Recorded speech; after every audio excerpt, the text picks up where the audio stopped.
മനുഷ്യരുടെ പാവങ്ങൾക്കായി ക്രൂശിൽ മരിച്ച് അടക്കപ്പെട്ട് ഉയർത്തെഴുന്നേറ്റ യേശുക്രിസ്തുവിന്റെ നാമത്തിൽ എല്ലാവർക്കും സ്നേഹവന്ദനം.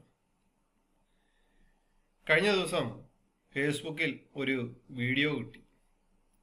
അതിൻ്റെ അകത്തൊരു ഉസ്താദ് പറയുകയാണ്, വീടിൻ്റെ അടുത്തുള്ള ശത്രു, പിന്നെ അതുപോലെ തന്നെ കച്ചവട സ്ഥാപനങ്ങൾക്കടുത്തുള്ള ശത്രു എന്നൊക്കെ പറയുന്നുണ്ട്. അവരെ അള്ളാഹു ഇണക്കിപ്പിക്കാൻ വേണ്ടി അധ്യായം വായിച്ചാൽ മതി, കൂടുതലായിട്ട് അങ്ങോട്ട് സംസാരിച്ചാൽ മതി എന്നൊക്കെ പറയുന്നുണ്ട്. അല്ല ഉസ്താദെ, ആരാണ് ഇസ്ലാമിന്റെ ശത്രു?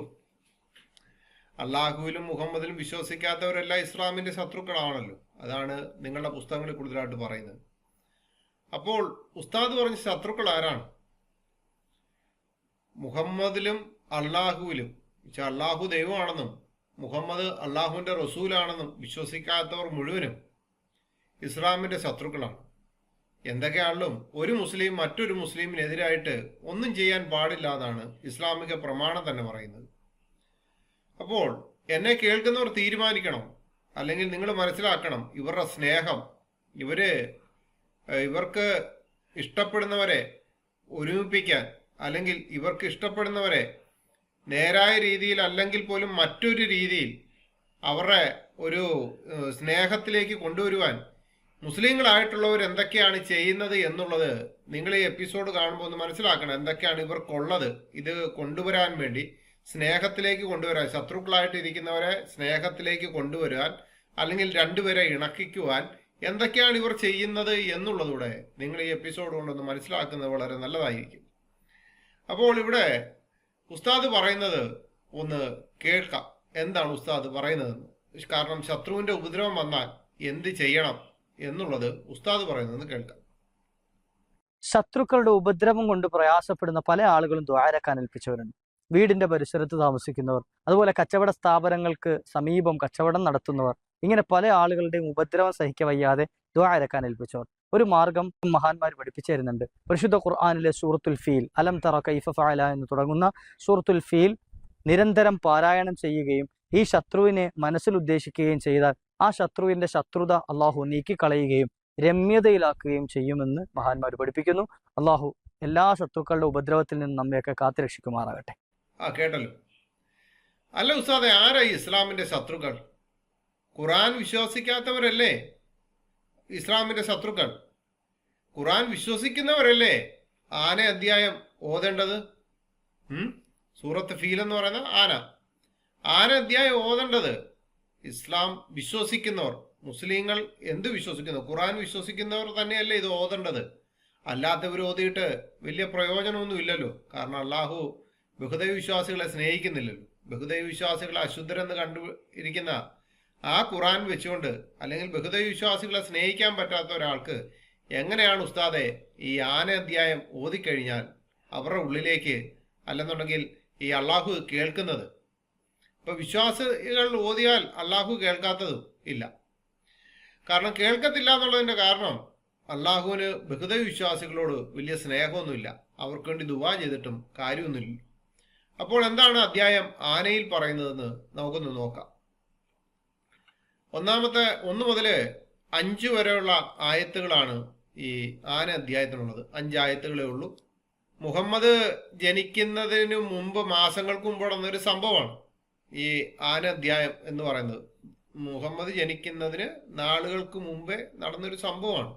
ഇതെങ്ങനെ സകലം സൃഷ്ടിക്കുന്നതിന് 50,000 വർഷത്തിന് മുമ്പേ അള്ളാഹുവിന്റെ പേനയും കൊണ്ട് എഴുതിയ ഖുർആന്റെ അകത്ത് ഇത് വന്നു എന്നുള്ളത് ചോദ്യചിഹ്നമായിട്ട് അവിടെ നിൽക്കട്ടെ. അപ്പൊ ഏതാനും മാസങ്ങൾക്ക് മുമ്പ് നടന്ന ഒരു സംഭവമാണ് ഈ അധ്യായത്തിൽ പരാമർശിക്കുന്നത്. അന്ന് ഇതിനെ സംബന്ധിച്ച് യമൻ ഭരിച്ചിരുന്ന എത്യോപ്യയിലെ ചക്രവർത്തിയുടെ കീഴിലുള്ള അബുറഹ എന്ന് പേരായ ഒരു ഭരണാധികാരി ഉണ്ടായിരുന്നു. അദ്ദേഹം ഒരു കാബ പോലുള്ള ഒരു ക്ഷേത്രം പണിയുകയും അതിലേക്ക് അറബികളെ വിളിക്കാൻ വരാതിരിക്കുകയൊക്കെ ചെയ്തപ്പോഴത്തേനും അദ്ദേഹത്തിന് ദേഷ്യം ഉണ്ടാകുക. അദ്ദേഹം എന്ത് ചെയ്തു? നേരെ സൈന്യത്തെ വിട്ടു. സൈന്യത്തെ എന്ത് ചെയ്തു? അള്ളാഹു ഈ ചുട്ടുകൊഴിപ്പിച്ച കളിമൺ കല്ലുകൊണ്ട് അവരെ എറിയുവാൻ പക്ഷിക്കൂട്ടങ്ങൾ അള്ളാഹു നിയോഗിച്ചു. ആ കല്ലുകൾ അവരുടെ മേൽ നാശം വിധിച്ചു.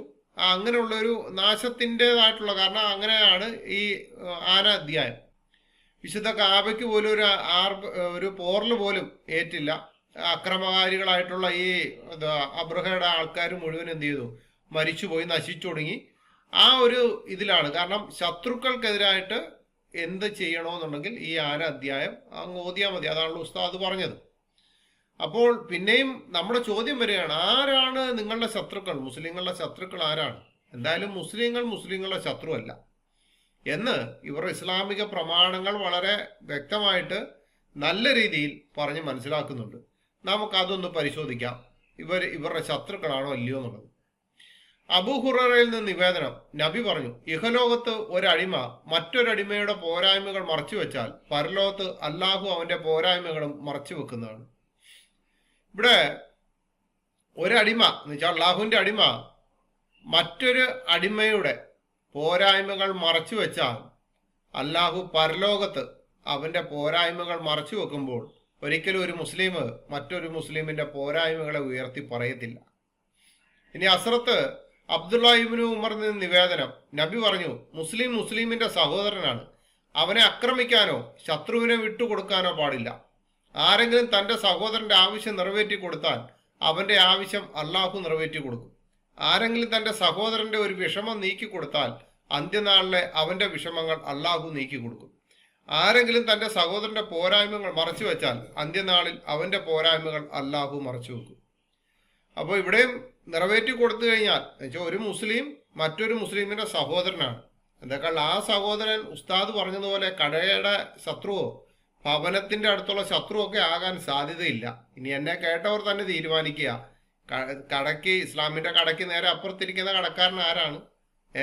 ഒരു മുസ്ലിമിന്റെ കടയാണെങ്കിൽ മറ്റൊരു മുസ്ലിമിന്റെ കട അടുത്തുണ്ടെങ്കിൽ കുഴപ്പമില്ല. പിന്നെ അപ്പോൾ വേറെ ആരുടെ കടയാണ്, ഏത് വ്യാപാര സ്ഥാപനമാണ്, അല്ലെങ്കിൽ ഏത് വീടാണെന്നുള്ളത് നിങ്ങൾ തന്നെ ചിന്തിച്ചാൽ മതി. അപ്പോൾ അവന് മറച്ചു വെച്ചാൽ അന്ത്യനാളിൽ അവന്റെ പോരായ്മകളും എന്ത് ചെയ്യും? അള്ളാഹു മറച്ചു വെക്കും.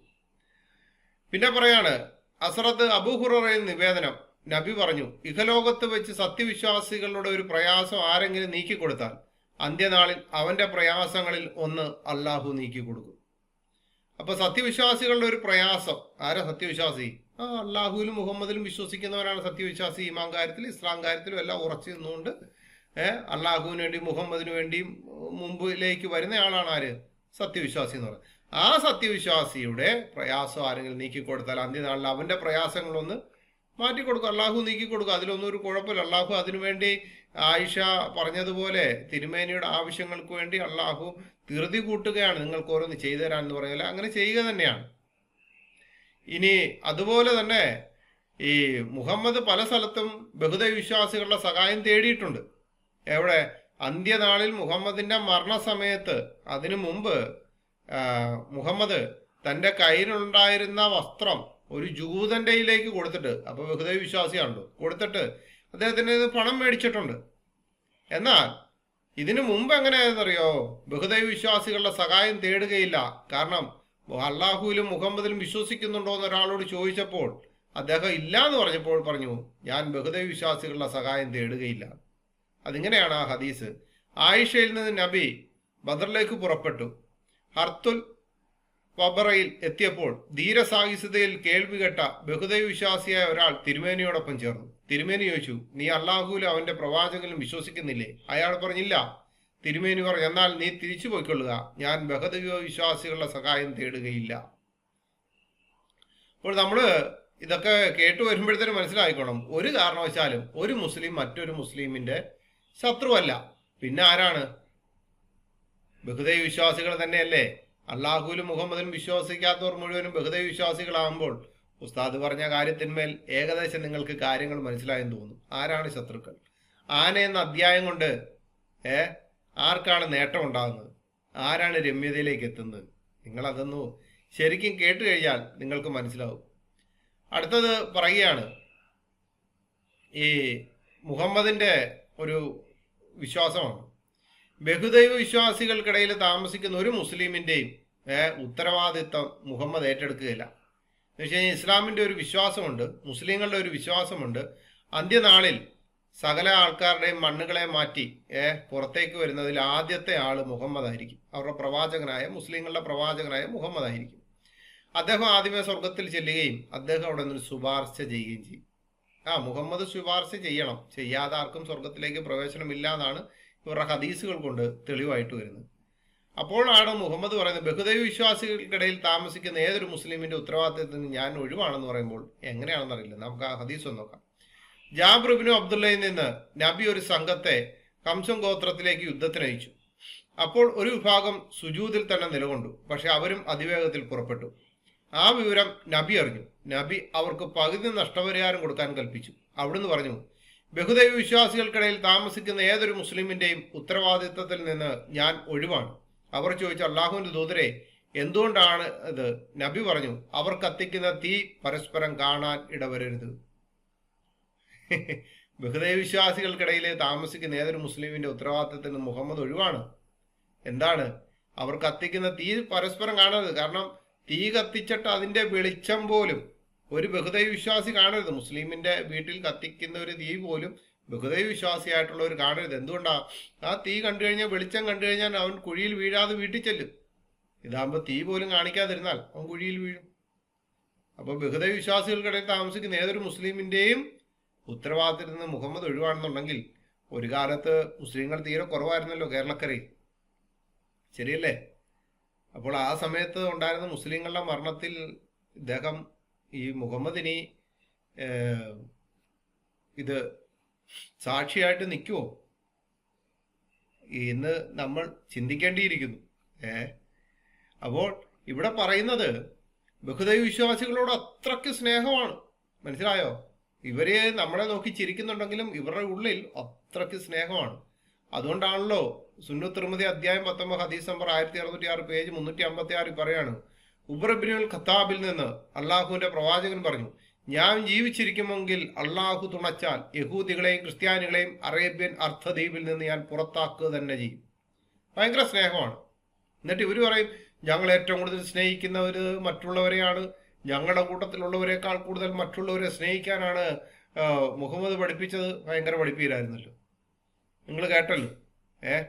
ബഹുദൈവ വിശ്വാസികളുടെ ഇടയിൽ താമസിക്കുന്ന മുസ്ലിങ്ങളിൽ നിന്ന് അദ്ദേഹത്തിന്റെ ഉത്തരവാദിത്തത്തിൽ നിന്ന് മുഹമ്മദ് മാറി നിൽക്കുമെന്ന് പറയുമ്പോൾ നിങ്ങൾ മനസ്സിലാക്കിക്കോണം, ഭയങ്കര സ്നേഹമാണ്. ബഹുദൈവ വിശ്വാസി ആരാ? അള്ളാഹുലും മുഹമ്മദിലും വിശ്വസിക്കാത്തവൻ. അള്ളാഹു ദൈവമാണെന്ന് വിശ്വസിക്കാതെ മറ്റൊരു വിശ്വാസത്തിൽ നിൽക്കുന്ന ആരാണോ അദ്ദേഹമാണ് എന്ത്? ഈ ബഹുദൈവ വിശ്വാസി എന്ന് പറയുന്നത്. ജാബിറിൽ നിന്ന് നബി പറഞ്ഞു കേട്ടതായി, ഉമർ ഇബ്നു ഖത്താബ് എന്നോട് പറഞ്ഞു, യഹൂദികളെയും ക്രിസ്ത്യാനികളെയും അറേബ്യൻ അർദ്ധദ്വീപിൽ നിന്ന് ഞാൻ പുറത്താക്കുക തന്നെ ചെയ്യും. മുസ്ലിം അല്ലാത്ത ഒരാളും അവിടെ അവശേഷിക്കുകയില്ല. അതെന്തേ? യഹൂദികളും ക്രിസ്ത്യാനികളും അവിടെ താമസിച്ചു കഴിഞ്ഞാൽ എന്താണ് പ്രശ്നം? മുസ്ലിമിനെ മാത്രമേ അവിടെ നിർത്തത്തുള്ളെന്നുണ്ടെങ്കിൽ അതെന്താണ് പ്രശ്നം? ഈ ദ്വീപുകളിലൊക്കെ ഇപ്പൊ അങ്ങനെയാണല്ലോ. ദ്വീപുകളിലൊക്കെ ഇപ്പൊ അവരെ മാത്രം മറ്റുള്ളവരെ പ്രവേശിപ്പിക്കുക. കാരണം അവർ പറയുന്നത് അവരുടെ കൾച്ചറിന് വ്യത്യാസം ഉണ്ടാവും എന്ന് പറയുന്നത്. അത് ശരിയാണല്ലോ. കാരണം ക്രിസ്ത്യൻ മനുഷ്യന്മാർ വന്നതിന് ശേഷം ഇവിടെ പലർക്കും കൾച്ചറുകൾക്ക് വലിയൊരു മാറ്റമൊക്കെ ഉണ്ടായിട്ടുണ്ട്. അതിനെ അങ്ങോട്ട് അവർക്ക് ഉൾക്കൊള്ളാൻ പറ്റാത്ത ഒരു അവസ്ഥയിലേക്ക് അവർ നിൽക്കുകയാണ്. യഹൂദരെയും ക്രിസ്ത്യാനികളെ അറേബ്യൻ അർദ്ധദ്വീപിൽ നിന്ന് ഞാൻ പുറത്താക്കുക തന്നെ ചെയ്യുന്നു പറയുമ്പോൾ, അന്ന് യഹൂദകളും ക്രിസ്ത്യാനികളും മാത്രമേ മുഹമ്മദിന്റെ അടുത്ത് ഉണ്ടായിരുന്നുള്ളൂ. അവിടെ ഹിന്ദുക്കളോ അല്ലെങ്കിൽ മറ്റുള്ളവരെ ആരെങ്കിലും ഉണ്ടായിരുന്നെങ്കിൽ അവരുടെ കൂടെ പേര് വന്നേനെ. കാരണം സർവജ്ഞാനിയായ അള്ളാഹുവിന് ഇവരെ രണ്ടുപേരെ മാത്രമേ അറിയത്തുള്ളായിരുന്നു. അതുകൊണ്ടാണ്. വേറെ ഒന്നും വിചാരിക്കരുത് നിങ്ങൾ. ഇവർക്ക് ഈ അള്ളാഹുവിന് മുഹമ്മദിനെ യഹൂദിനെയും ക്രിസ്ത്യാനികളെ മാത്രമേ അറിയൂ. വേറെ ഒരു ടീമിനെ അങ്ങോട്ട് ഇവർക്ക് എന്തോ അതിന് പുറത്തേക്ക് പോയി അന്വേഷിച്ച് കണ്ടെത്താൻ പറ്റിയില്ല. കാരണം അള്ളാഹുവിന്റെ ഹൃദയത്തിലുള്ളത് മുഹമ്മദ് അള്ളാഹു പറയുന്നതിന് മുമ്പേ മനസ്സിലാക്കുന്ന ആളായതുകൊണ്ട് ഈ ഉപദ്വീപിന് അപ്പുറത്തേക്ക്, അല്ലെന്നുണ്ടെങ്കിൽ മക്കയ്ക്കും മദീനയ്ക്ക് ആ പരിസര പ്രദേശത്തിന് അപ്പുറത്തേക്ക് പോയി അന്വേഷിക്കാൻ എന്തോ ഇവർക്ക് പറ്റിയില്ല. അതുകൊണ്ടാണ്. ഇനി വേറൊരു കാര്യം നോക്കിക്കഴിഞ്ഞാല്, ഇവരുടെ ഒരു പുസ്തകമുണ്ട് ഫത്തുൽ മുഈൻ എന്ന് പറയും. ആ പുസ്തകത്തില് കടൽക്ഷോഭത്തിൽ പെട്ടാൽ പോലും ഈ ഇസ്ലാമിന്റെ ശത്രുക്കളായിട്ടുള്ളവരെ രക്ഷിക്കരുതെന്നാണ് പറഞ്ഞിരിക്കുന്നത്. ഒന്ന് ആലോചിച്ച് നോക്കിയേ. കടൽക്ഷോഭത്തിൽ മുസ്ലിങ്ങളും അമുസ്ലിങ്ങളുമായിട്ടുള്ളവരെല്ലാവരുടെ യാത്ര ചെയ്യുന്ന കടൽക്ഷോഭത്തിൽ പെട്ടുകഴിഞ്ഞാൽ അവിടെ ഇവരെ ബഹുദൈവ വിശ്വാസികളായിട്ടുള്ളവർ അവരെ രക്ഷിക്കാൻ പോലും പാടില്ല. അവരെന്ത് ചെയ്യണമെന്നാണ് പറഞ്ഞിരിക്കുന്നത്? അതിങ്ങനെയാണ് എഴുതിയിരിക്കുന്നത്. കടൽ ക്ഷോഭിക്കുകയും മുങ്ങിവർണ്ണ ഭീതി ഉളവാകുകയും ചെയ്താൽ പവിത്ര ജീവിയുടെ രക്ഷയ്ക്ക് വേണ്ടി നിർജീവ ചരക്കുകളെയും പവിത്ര മനുഷ്യന്റെ സംരക്ഷണാർത്ഥം മറ്റു നിവൃത്തിയൊന്നും ഇല്ലെന്നുറപ്പായാൽ മൃഗങ്ങളെയും ഉടമയുടെ അനുവാദമില്ലെങ്കിലും നിർബന്ധമായും കപ്പലിൽ നിന്ന് കടലിലെറിയണം. എന്നാൽ മുസ്ലിങ്ങളുടെ പ്രഖ്യാപിത ശത്രുവിനെയും എറിഞ്ഞു കൊല്ലപ്പെടേണ്ട വ്യഭിചാരിയെയും പോലുള്ള പവിത്രതയില്ലാത്ത ഒരാൾക്ക് വേണ്ടിയും ഒരു ധനവും പുറത്തെറിഞ്ഞുകൂടാ. മാത്രമല്ല, നമ്മുടെ ഗുരുവര്യൻ പറഞ്ഞിട്ടുള്ളതുപോലെ ധനരക്ഷയ്ക്ക് വേണ്ടി വന്നാൽ അക്കൂട്ടരെ കടലിലിടുകയാണ് വേണ്ടത്. മനസ്സിലാക്കിക്കോണം. ഈ സംരക്ഷണാർത്ഥം മറ്റു നിവൃത്തിയില്ലെങ്കിൽ എന്ത് ചെയ്യണം? ഈ മറ്റൊരു നിവൃത്തിയില്ലെങ്കിൽ മൃഗങ്ങളെ അനുവാദമില്ലെങ്കിൽ എന്ത് ചെയ്യണം? കപ്പലിൽ നിന്ന് കടലിലേക്ക് എറിയണം. അത് അവർ പറഞ്ഞിരിക്കുന്നത്. എന്നാൽ മുസ്ലിങ്ങളുടെ പ്രഖ്യാപിത ശത്രുവിനെയും എറിഞ്ഞു കൊല്ലപ്പെടേണ്ട വിചാരിയുമ്പോഴുള്ള പവിത്രതയില്ലാത്ത ഒരാൾക്കും വേണ്ടി ഒരു ധനവും പുറത്തെറിഞ്ഞുകൂടാ. അപ്പോൾ ഒരു 50 ചാക്ക് സാധനമായിട്ട് പോകുന്നു, ഒരു 50 ബഹുദൈവ വിശ്വാസികളുമുണ്ട്. ആ 50 ബഹുദൈവ വിശ്വാസികളും 50 ചാക്ക് സാധനമായിട്ട് പോകുമ്പോൾ ഈ ചാക്കിലുള്ളതിനേക്കാൾ ഏറ്റവും നല്ലതാരാ? കടലിലേക്ക് എറിയാൻ ഈ ബഹുദൈവ വിശ്വാസികളാണ്. അപ്പൊ അവരെടുത്ത് എറിയ. ധനരക്ഷയ്ക്ക് വേണ്ടി വന്നാൽ അക്കൂട്ടരെ കടലിലിടുകയാണ് വേണ്ടത്. ഇവിടെയാണ് വിശുദ്ധ വേദപുസ്തകത്തിന്റെ പ്രത്യേകത. മുസ്ലിങ്ങൾക്ക് ഏറ്റവും ഇഷ്ടമല്ലാത്ത, കണ്ടു കഴിഞ്ഞാൽ തന്നെ ഭയമാകുന്ന ഒരാളുണ്ട് വിശുദ്ധ വേദപുസ്തകത്തിൽ. ആ പേര് കേൾക്കുമ്പോൾ തന്നെ മുസ്ലിങ്ങൾക്ക് ഭയമാണ്. വേറെ ആരുമില്ല, വിശുദ്ധ പൗലോസ്. വിശുദ്ധ വേദപുസ്തകത്തിന്റെ ആ ഒരു പ്രത്യേകത എന്ന് വെച്ച് കഴിഞ്ഞാൽ, അപ്പോസ്തലനായ പൗലോസ് ഒരു യാത്ര പോകുന്നുണ്ട്. ആ യാത്രയിൽ യേശുവിൽ വിശ്വസിക്കാത്ത പലരും ആ കപ്പലുണ്ടായിരുന്നു. വലിയ കൊടുങ്കാറ്റും അവരുടെ യാത്രയിലുണ്ടായി. പക്ഷെ അവിടെ നടന്നത് ശ്രദ്ധിച്ചാൽ മനസ്സിലാകുന്നത്, ഒരു സത്യ ദൈവത്തിൽ വിശ്വസിച്ചു കഴിഞ്ഞാൽ ആ വിശ്വാസി എന്ത് ചെയ്യണം എന്നുള്ളതിനെ പറ്റിയാണ് അവിടെ പറയുന്നത്. അതിങ്ങനെയാണ്: കപ്പൽ കാറ്റിന്റെ നേരെ നിൽപ്പാൻ കഴിയാതെ വണ്ണം കുടുങ്ങുകയാൽ ഞങ്ങൾ കൈവിട്ടു, അങ്ങനെ പാറിപ്പോയി. ക്ലൗദ എന്ന ചെറിയ ദ്വീപിന്റെ മറപറ്റി ഓടിയിട്ട് പ്രയാസത്തോടെ തോണി കൈവശമാക്കി. അത് വലിച്ചു കയറ്റിയിട്ട് അവർ കപ്പലിൽ ചുറ്റിക്കെട്ടിയും മറ്റും ഉറപ്പുവരുത്തി. പിന്നെ മണത്തിട്ടമേൽ അകപ്പെടും എന്ന് പേടിച്ച് പായിറക്കി അങ്ങനെ പാറിപ്പോയി. ഞങ്ങൾ കൊടുക്കാറ്റിൽ അത്യന്തം അലയുകൊണ്ട് പിറ്റേന്ന് അവർ ചരക്ക് പുറത്തു കളഞ്ഞു. 3-ാം നാൾ അവർ സ്വന്തം കൈയാൽ കപ്പൽ കോപ്പം കടലിൽ ഇട്ട് കളഞ്ഞു. വളരെ നാളായിട്ട് സൂര്യനെയോ നക്ഷത്രങ്ങളെയോ കാണാതെയും വല്ലാത്ത കൊടുങ്കാറ്റ് അടിച്ചുകൊണ്ടിരിക്കാൻ ഞങ്ങൾ രക്ഷപ്പെടും എന്നുള്ള ആശയൊക്കെയും അറ്റുപോയി. അവർ വളരെ പട്ടിണി കിടന്ന ശേഷം പൗലോസ് അവരുടെ നടുവിൽ നിന്നുകൊണ്ട് പറഞ്ഞു: പുരുഷന്മാരെ, എൻ്റെ വാക്ക് അനുസരിച്ച് ക്രേത്തയിൽ നിന്ന് നീങ്ങാതെയും ഈ കഷ്ടനഷ്ടങ്ങൾ സമ്പാദിക്കുകയും ഇരിക്കേണ്ടതായിരുന്നു. എങ്കിലും ഇപ്പോൾ ധൈര്യത്തോടിരിപ്പിൻ. ഞാൻ നിങ്ങളോട് അപേക്ഷിക്കുന്നു, കപ്പലിനല്ലാതെ നിങ്ങളിൽ ആരുടെയും പ്രാണന് ഹാനി വരികയില്ല. എൻ്റെ ഉടയവനും ഞാൻ സേവിച്ചു വരുന്നവനുമായ ദൈവത്തിൻ്റെ ദൂതൻ ഈ രാത്രിയിൽ എൻ്റെ അടുക്കൽ നിന്ന്, പൗലോസെ, ഭയപ്പെടരുത്, നീ കൈസറുടെ മുമ്പിൽ നിൽക്കേണ്ടതാവുന്നു. നിന്നോടുകൂടെ യാത്ര ചെയ്യുന്നവരെയൊക്കെയും ദൈവം നിനക്ക് ദാനം ചെയ്തിരിക്കുന്നു എന്ന് പറഞ്ഞു. അതുകൊണ്ട് പുരുഷന്മാരെ, ധൈര്യത്തോടിരിപ്പിൻ. എന്നോട് അരുളി ചെയ്ത പോലെ തന്നെ സംഭവിക്കും എന്ന് ഞാൻ ദൈവത്തെ വിശ്വസിക്കുന്നു. അപ്പോസ്തല പ്രവൃത്തി 27-ാം അധ്യായം അതിന്റെ 15 മുതൽ 25 വരെയുള്ള ഭാഗം. അപ്പുറത്ത് ഇസ്ലാമിൽ കപ്പൽ യാത്ര ചെയ്യുമ്പോൾ ഒരാൾ അപകടത്തിൽപ്പെട്ടാൽ എന്ത് ചെയ്യണം? ധനത്തിന്റെ ആ ഒരു നഷ്ടത്തിന് വേണ്ടി എന്ത് ചെയ്യണം? മനുഷ്യരെ എടുത്തിടാനാ പറയുന്നത്. പക്ഷെ ഇവിടെ ഒരു കാര്യം ശ്രദ്ധിക്കേണ്ടത്, ഇതാണ് സത്യദൈവത്തിന്റെ പ്രവൃത്തി എന്ന് പറയുന്നത്. പൗലോസ് കൈസറുടെ മുമ്പിൽ നിൽക്കുക എന്നതാണ്. അതിന് ദൈവത്തിന് പൗലോസിനെ മാത്രം രക്ഷിച്ചാൽ മതി. കാരണം കൈസറിന്റെ മുമ്പിൽ പോയി നിൽക്കാനുള്ള അവന് പൗലോസിനെ മാത്രം, ബാക്കിയുള്ളവരാണെങ്കിൽ എന്ത് ചെയ്യാം? എങ്ങനെ വേണില്ല. എന്നാൽ അവിടെ കാണുന്നത് കപ്പലിന്റെ ചരക്കും എല്ലാം എടുത്ത് കളഞ്ഞെങ്കിലും അതിനേക്കാൾ പ്രാധാന്യം കൊടുത്തിരിക്കുന്നത് മനുഷ്യർക്കാണ്. ഒരു മനുഷ്യനെ പോലും എടുത്ത് അവിടെ കളഞ്ഞിട്ടില്ല. നിങ്ങൾ അതിന്റെ ബാക്കി ഭാഗം ആ അധ്യായം മുഴുവനായിട്ട് വായിക്കുമ്പോൾ കാണാം. അവർക്കൊരു പോറൽ പോലും ഏൽക്കാതെ അവരെന്ത് ചെയ്തു? കരയ്ക്ക് എത്തുക തന്നെ ചെയ്തു. അപ്പൊ ഇസ്ലാമില് നമ്മളത് ശ്രദ്ധിച്ചു കഴിഞ്ഞാൽ മൃഗങ്ങളെ ഉടമയുടെ അനുവാദമില്ലെങ്കിൽ നിർബന്ധമായും കപ്പലിൽ നിന്ന് കടലിലെറിയണം. എന്നാൽ മുസ്ലിങ്ങളുടെ പ്രഖ്യാപിത ശത്രുവിനെ, ആരാണ് മുസ്ലിങ്ങളുടെ പ്രഖ്യാപിത ശത്രു? അള്ളാഹുലും മുഹമ്മദിലും വിശ്വസിക്കാത്തവർ, എറിഞ്ഞു കൊല്ലപ്പെടേണ്ട വ്യഭിചാരിയുമുള്ള പവിത്രതയില്ലാത്ത ഒരാൾക്ക് വേണ്ടി ഒരു ധനവും പുറത്തെറിഞ്ഞുകൂടാ. മാത്രമല്ല, നമ്മുടെ ഗുരുവര്യൻ ആരാണ്? മുഹമ്മദേ പറഞ്ഞോളൂ, ധനരക്ഷയ്ക്ക് വേണ്ടി വന്നാൽ അക്കൂട്ടരെ കടലിലിടുകയാണ്. ഇതാണ് ഇസ്ലാമിക ദൈവം. ആ ദൈവത്തിന്റെ വാക്ക് കേട്ട് അനുസരിച്ച് കിടക്കുന്ന മുഹമ്മദും മുസ്ലിങ്ങളായിട്ടുള്ളവരും ഇത് തന്നെയാണ് ആഗ്രഹിക്കുന്നത്. അവരുടെ ധനരക്ഷയ്ക്ക് വേണ്ടി വന്നാൽ മറ്റുള്ളവരെടുത്ത് കടലിലേക്ക് ഇടുക. അപ്പോൾ ഇസ്ലാമിന്റെ ശത്രു ആരാണ് ഉസ്താദെ? അള്ളാഹുവിലും മുഹമ്മദിലും വിശ്വസിക്കാത്തവർ തന്നെയല്ലേ? ശരിയല്ലേ? അള്ളാഹുവിലും മുഹമ്മദിലും വിശ്വസിക്കാത്തവർ തന്നെയാണ് ഇസ്ലാമിന്റെ ശത്രുക്കൾ, അല്ലാതെ വേറെ ആരാ? അപ്പോൾ ആ മുസ്ലിങ്ങളായിട്ടുള്ളവരെ എന്ത് ചെയ്യണം? സ്നേഹത്തോട് തന്നെ നിർത്തണം. അത് ഹദീസുകളിൽ നിന്ന് നമുക്ക് മനസ്സിലാകും. ഖുർആൻ ആയത്തുകൾ വേറെ ഇഷ്ടം പോലെ ഉണ്ട്. എങ്കിലും ഖുർആൻ ആയത്തുകൾ നമുക്ക് ദൈവം അനുവദിച്ചാൽ അടുത്ത പ്രാവശ്യം എടുക്കാവുന്നത്. അബ്ദുള്ള ഇബ്നു ഉമറിൽ നിന്ന് റസൂൽ പറഞ്ഞു, ഒരു മുസ്ലിം മറ്റൊരു മുസ്ലിമിന്റെ സഹോദരനാണ്. അവൻ മറ്റവനെ ആക്രമിക്കുകയോ അക്രമത്തിന് വിട്ടുകൊടുക്കുകയോ ചെയ്യരുത്. ഒരാൾ തന്റെ സഹോദരനെ സഹായിക്കുന്നതിനാൽ അള്ളാഹു അവനെ സഹായിക്കുന്നതിലാവും. ഒരാൾ ഒരു മുസ്ലിമിന്റെ പ്രയാസം തീർത്തു കൊടുത്താൽ അന്ത്യനാളിലെ പ്രയാസങ്ങളിൽ നിന്നൊരു പ്രയാസത്തെ അള്ളാഹു അവനും തീർത്തു കൊടുക്കും. ഒരു മുസ്ലിമിന്റെ വീഴ്ച ഒരാൾ മറച്ചു വെച്ചാൽ അവന്റെ വീഴ്ചകൾ ഖിയാമ നാളിൽ അള്ളാഹു മറച്ചു വെക്കും. ഇവിടെ ഒരു മുസ്ലിം മറ്റൊരു മുസ്ലിമിന്റെ സഹോദരനാണ്. അപ്പൊ അവൻ മറ്റവനെ ആക്രമിക്കുകയോ അവന് ശത്രുവായിട്ടോ അവനെതിരായിട്ട് നിൽക്കുകയോ ഒന്നും ചെയ്യാൻ പാടില്ല. ആന എന്ന് പറയുന്ന അധ്യായം നോക്കാൻ പോലും പാടില്ല മറ്റൊരു സഹോദരനെതിരായിട്ട്. അങ്ങനെയെങ്കിൽ ആരാണ് ഉസ്താദെ ശത്രു? ഉസ്താദ് ഒന്ന് പറ. ഇങ്ങനെയൊക്കെയുള്ള വീഡിയോസ് വന്ന് ചെയ്യുമ്പോൾ നിങ്ങളെ പറ്റി മനസ്സിലാക്കുകയും പഠിക്കുകയും ചെയ്യുന്ന ഒരുപാട് പേരുണ്ടല്ലോ, അവരോടൊക്കെ ഒന്ന് പറ എങ്ങനെയാണെന്ന്. ഇത് മുഹമ്മദ് എന്താണ്? മുഹമ്മദും പ്രാകുന്ന ആള് തന്നെയാണ്. മറ്റുള്ളവർക്കെതിരായിട്ട് പ്രാകാനും മറ്റുള്ളവരെ ശപിക്കാനും ഒക്കെ മുഹമ്മദിന് സാധിക്കുമായിരുന്നു.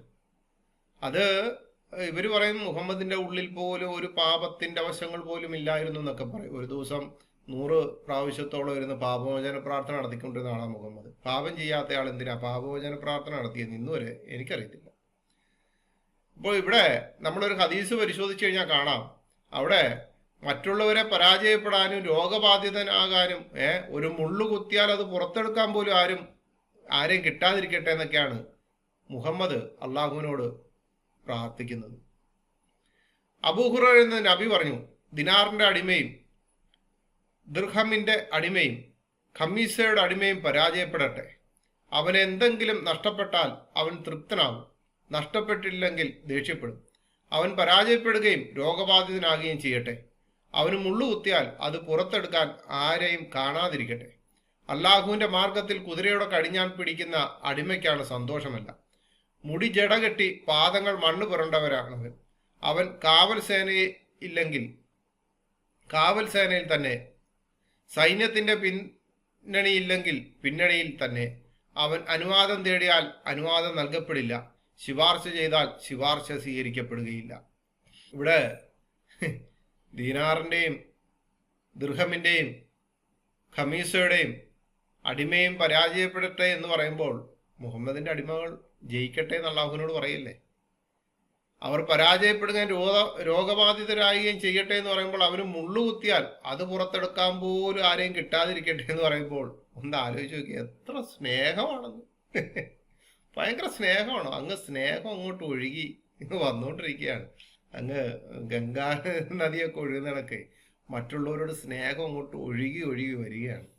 ഒന്നും മനസ്സിലാക്കാതെ കുറെ മനസ്സിളക്കപ്പെട്ട ആൾക്കാർ. അപ്പം നിങ്ങൾ വിചാരിക്കും ഈ ഇസ്ലാമിൽ എല്ലാം കൊണ്ട് അവർ ഏകദൈവ വിശ്വാസമാണ്, അവർ അള്ളാഹുവിനോട് മാത്രം പ്രാർത്ഥിക്കുന്നു, അവർക്ക് മറ്റുള്ള ആൾക്കാർ ഇപ്പൊ ഹിന്ദുക്കൾക്ക് ഈ ജ്യോതിഷമൊക്കെ ഉണ്ടല്ലോ എന്നതുപോലുള്ള കാര്യങ്ങളൊന്നും ഇല്ലാന്നുണ്ടെങ്കിൽ ഒരു കാര്യം മനസ്സിലാക്കുക, ഇസ്ലാമിൽ ജ്യോതിഷമുണ്ട്, അറബി മാതൃക പരിപാടിയുണ്ട്. ഇസ്ലാമിക ജ്യോതിഷം എന്ന് പറയുന്ന സംഭവം അവരത് നല്ല രീതിയിൽ ചെയ്യുന്നുണ്ട്. ജ്യോതിഷം എന്ന് പറയുന്നത് ആർക്കെങ്കിലും അതിനോട് എതിർപ്പുണ്ടെങ്കിൽ ഇതാണ് ആ പുസ്തകം, ഇസ്ലാമിക ജ്യോതിഷം. നിങ്ങൾ കണ്ടല്ലോ ഈ പുസ്തകം. ഇസ്ലാമിക ജ്യോതിഷം, മൻസിലാത്വാലി ബുറൂജ്, നക്ഷത്രങ്ങൾ, ഗ്രഹങ്ങൾ, രാശികൾ. Muhammad Basheer Chishti, MA PBP. വില 70 രൂപ. മുഹമ്മദ് കുട്ടി ആൻഡ് സൺസ്. അപ്പോൾ നിങ്ങൾക്ക് ഏകദേശം മനസ്സിലായില്ല. ഈ പുസ്തകത്തിൽ നമ്മൾ വായിച്ചു വരുമ്പോഴത്തേനും ഈ മിഥുനം, കർക്കിടകം, ചിങ്ങം, കന്നി ഇതൊക്കെ പറയുന്നുണ്ടല്ലോ, അതിനെപ്പറ്റിയൊക്കെ ഇവര് എഴുതിയിട്ടുണ്ട്. ഞാൻ ആ പുസ്തകമൊക്കെ വായിച്ച് നാളുകൾക്ക് മുമ്പേ മേടിച്ചതാണ്. വായിച്ചപ്പോഴത്തേനും ഇവരും അതൊക്കെ തന്നെയാണ് പറയുന്നത്. ഇപ്പം മിഥുനത്തെ പറ്റി പറയുന്ന കർക്കിടകം, ചിഹ്നം, ഞാൻ ആ പുസ്തകം ഒന്ന് പരിചയപ്പെടുത്തുക മാത്രമേ ഉള്ളൂ. മിഥുനത്തെ പറ്റി പറയുന്ന അടുത്ത് നിൽക്കുന്ന 2 യുവ മിഥുനങ്ങളുടെ രൂപമാണിത്. ഇതിന്റെ ശിരസ് വടക്കും കിഴക്കും, കാലുകൾ തെക്കും പടിഞ്ഞാറായി സ്ഥിതി ചെയ്യുന്നു. ഈ നക്ഷത്രക്കൂട്ടത്തിന് മനുഷ്യാകൃതിയുടെ അകത്ത് 18ഉം പുറത്ത് 7ഉമായി ആകെ 25 നക്ഷത്രങ്ങളെ സൂചിപ്പിക്കുന്നു. ഇതൊക്കെ നിങ്ങളൊന്ന് പരിശോധിച്ചു നോക്കിയേ. ഇതൊക്കെ തന്നെയല്ലേ ഈ ജ്യോതിഷത്തിലും ഉള്ളത്. ഹിന്ദുക്കളുടെ ജ്യോതിഷം, അവര് നോക്കുന്ന ജ്യോതിഷം ഇപ്പം കർക്കിടകം, ചിങ്ങം ഓരോരുത്തരുടെ നാള് വെച്ചുകൊണ്ടൊക്കെ നോക്കുമ്പോൾ അപ്പൊ കർക്കിടക മാസത്തെ പറ്റി പറയുന്നത് സർത്താൻ എന്നാണ്. കർക്കിടകം തെങ്ങിന്റെ ആകൃതിയാണ്, രൂപത്തിനകത്ത് 6ഉം പുറത്ത് 3ഉമായി 9 നക്ഷത്രങ്ങളുടെ കൂട്ടമാണുള്ളത്. അസദ് എന്ന് വെച്ച് കഴിഞ്ഞാൽ ചിങ്ങം, കോപിച്ചു നിൽക്കുന്ന സിംഹത്തിന്റെ ആകൃതിയാണ്. 7 നക്ഷത്രങ്ങളാണ് പ്രാധാന്യമെങ്കിലും ഈ കൂട്ടത്തിൽ 27 നക്ഷത്രങ്ങളുണ്ട്. ഇനി സുബുലത്ത് കന്നി, വലങ്കയിൽ ഒരു കുല വഹിച്ചുകൊണ്ടുള്ള ഒരു പെൺകുട്ടിയുടെ രൂപമാണ്. 26 നക്ഷത്രങ്ങളുടെ കൂട്ടമാണിത്. വേറെ പല നക്ഷത്രങ്ങൾ ഇതുമായി ബന്ധപ്പെട്ടിരിക്കുന്നു. ഇതിന് അദ്രാത്ത് എന്ന് കൂടി പേരുണ്ട്. അങ്ങനെ നമ്മൾ നോക്കുമ്പോഴത്തേനും മിസാൻ തുല, അഖ്റബ് വൃശ്ചികം, ഖൗസ് ധനു, ജയ്ദ് മകരം എന്ന് വേണ്ട, ഇങ്ങനെ ഈ പറയുന്ന തുലാം, വൃശ്ചികം, ധനു, മകരം അങ്ങനെ പോകുന്ന ഈ കണക്കിന് ഇവരും അത് കടമെടുത്തിരിക്കുക. ഈ പുസ്തകത്തിന്റെ അകത്ത് കൂടാതെ കുറെ കാര്യങ്ങളുണ്ട്. അതുകൂടാതെ ഈ പുസ്തകത്തിന്റെ അകത്ത് തന്നെ പലവിധമായിട്ടുള്ള കാര്യങ്ങൾ പറഞ്ഞു വരുമ്പോഴത്തേനും അവിടെ പല വിഷയങ്ങളുണ്ട്. മുഹമ്മദിന്റെ പല്ല് ഷഹീദായി, അത് ഒരു മാസത്തിന്റെ 15ാമത്തെ ദിവസമാണ് ഷഹീദായത് എന്നുള്ളതെല്ലാം ആ പുസ്തകത്തിലുണ്ട്.